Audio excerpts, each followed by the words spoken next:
This is a Fox News Alert. I'm Brett Baer in Washington. Across the Atlantic, the polls are closed following an intense election day in the UK.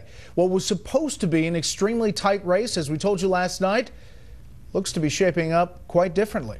Senior Foreign Affairs correspondent Greg Palkot joins us live from London now with the battle for Parliament and a Conservative Prime Minister who looks almost certainly to be heading back to 10 Downing Street. Good evening, Greg. Very, very interesting stuff, Brett. Yeah, the poll is closed for just about an hour now here in the UK. There are no official results yet, but if the exit polls from our sister network Sky News and other media organizations here in the UK hold, then David Cameron is going to be Prime Minister of UK for another 5 years. Now, we also have to remind you, this is not a presidential election. This is a parliamentary election. The party and the leader with the majority of seats in the House of Commons, roughly our House of Representatives, gets to run the government. And so, the center-right Conservative Party of David Cameron is projected to have won 316 seats. To the center-left party, Labour Party, of David Miliband, 239 seats. Now, 326 seats are needed for an outright majority, but it's thought the Conservatives can reach that. Now, Cameron had a strong economic record to run on. Growth is up here, deficit, unemployment down, but he was criticized, especially for running what many thought was a very negative campaign against his Labour challenger and possible allies. But it might have worked. Miliband, the Labour Party, fared much worse than expected. Miliband's anti-austerity message and the leftward direction that he has taken the party since the Tony Blair days apparently didn't play. His biggest downfall, though, might have been the Scottish National Party of Nicola Sturgeon, projected to win all but one of the seats up in Scotland. Stronger than expected. Labour fared worse there as well. The independent spirit probably still strong. Finally, the centrist Liberal Democratic Party of Nick Clegg, partners in the coalition with Cameron's Conservatives for the last 5 years, lost seats but still could play a role in the next administration. And as for the anti-EU, tough on immigration UKIP party of Nicholas Farage, it looks like they'll only get 2 seats, but their message was heard loud and clear. So where does this leave the United States? If the polls hold, once again, the Obama administration has worked well with David Cameron and his Conservatives. It looks like that will continue. They're good on trade. They're good on security. Cameron will still have a lot of opposition in the parliament, but that's politics. There is one hitch. Cameron has promised a referendum on leaving the European Union, which is our most important trading partner, but that referendum far down the road. One more time, though, Brett, we must say these are exit polls. The first actual results are just now coming in. It's going to be a long night of counting all the votes, but if they hold, and all 3 major television networks here in the UK are using the same numbers, it looks like the Conservatives and David Cameron back for another 5 years. Back to you. Yeah, shocker for Edward Miliband and the Labour Party. Greg Palkot live in London. Greg, thanks. Back here in the U.S., the National Security Agency's once secret bulk phone data collection program, revealed by former NSA contractor Edward Snowden, was ruled illegal by a federal appeals court today. This, as the FBI director warns there are terrorists out there they cannot track. We have Fox team coverage tonight. Chief Intelligence Correspondent Catherine Herridge with Jim Comey's troubling statement from the FBI. But first, correspondent Kevin Corke tonight with where the program with the NSA designed to fight terrorism is hung up now.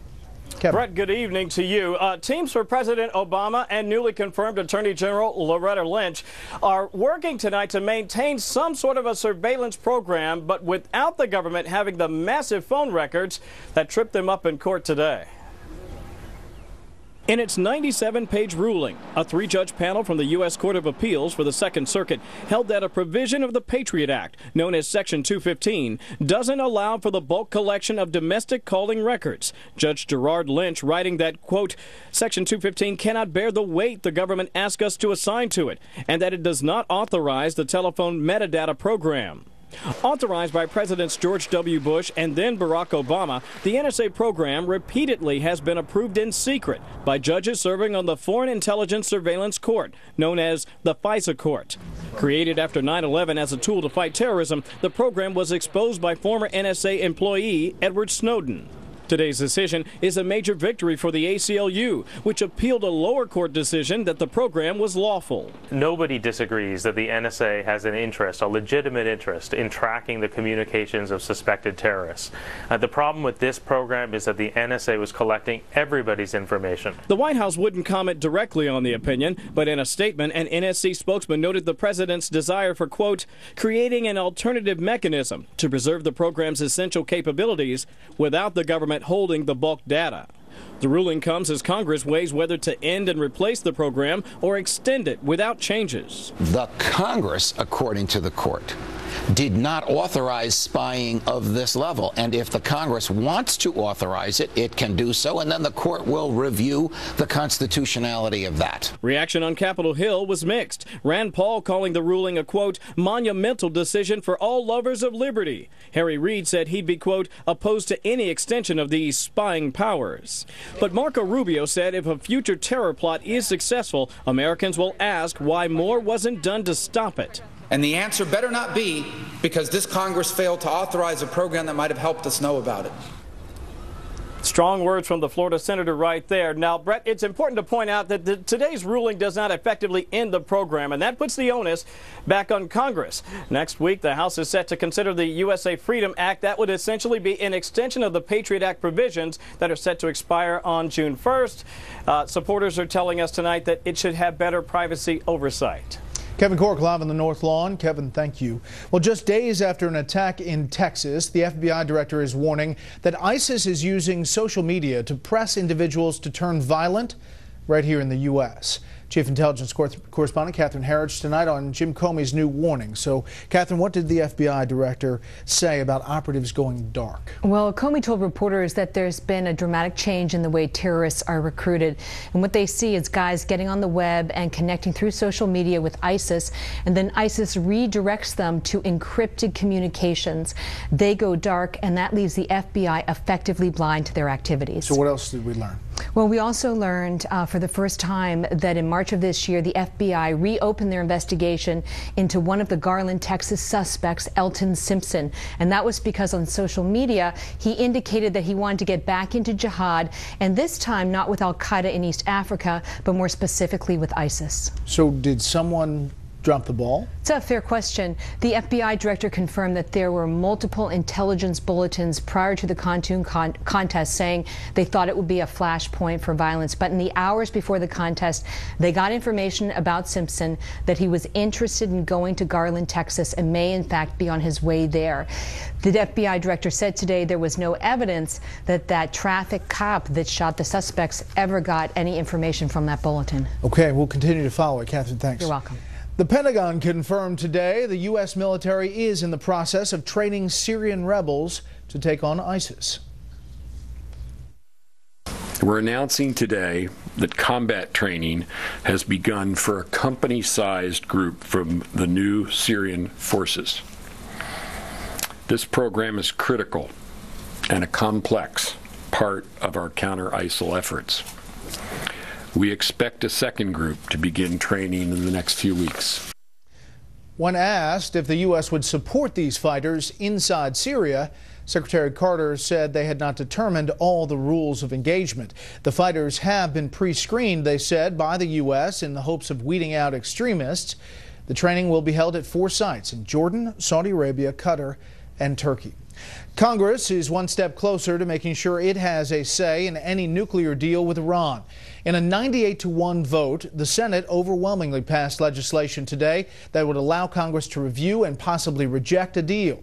Arkansas Republican Senator Tom Cotton was the only senator to vote against the bill. In a statement, Cotton said that he objected to the deal because it was not presented to Congress as a treaty. The House is expected to take up the proposal next week. Iran has released the cargo ship it was holding in the Strait of Hormuz. Iranian forces seized the Maersk Tigris last month, claiming the company that chartered the ship owed money to an Iranian firm. The company tells Fox News it has worked out a deal with Iran. All crew members on that ship, flying under the flag of the Marshall Islands, are said to be in good condition. Hillary Clinton is under fire tonight. No, not for the email server controversy or the questionable funding of her family's foundation or the speeches for former President Clinton, but what seems to be a flip-flop on big money donations, not just for her, but for the entire Democratic Party. Chief White House correspondent Ed Henry has the story of Hillary Clinton's secret donor meetings. Hillary Clinton arrived today at the palatial home of billionaire and Democratic fundraiser Haim Sabin in Los Angeles, despite her recent crusade to do just the opposite. Once and for all say no unaccountable corporate billionaire money flowing into our political system. Today, her campaign released a memo declaring that at 3 campaign fundraisers, Clinton would speak behind closed doors and away from cameras about strengthening middle-class families and, quote, fixing our dysfunctional political system. The memo did not mention that in other meetings today, Clinton was embracing something that her liberal critics charge is actually making the system more dysfunctional. She held one-on-ones, again away from the cameras, with mega donors to the Democratic super PAC Priorities USA, even though President Obama stopped short of direct fundraising for that PAC in the 2012 campaign.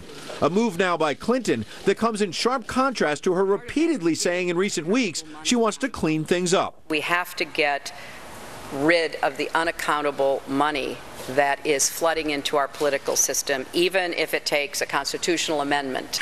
In private, Clinton aides say she needs to keep raising big money to win the next election, and then she'll be able to push that constitutional amendment to try and overturn the Citizens United Supreme Court decision. Now they say she's playing by the rules, noting the president did end up directly raising money for the super PAC in the 2014 midterms. And Clinton will not unilaterally disarm in the face of the Koch brothers and other Republicans raising and spending hundreds of millions of dollars. In fact, the Republican National Committee is jumping on former President Bill Clinton's defense of his large speaking fees from donors to the Clinton Foundation. Gotta pay for my bills sounds very similar to we are dead broke. I mean, it's sort of the sense of being out of touch with the everyday American. Today at the State Department, a spokesman acknowledged mistakes were made.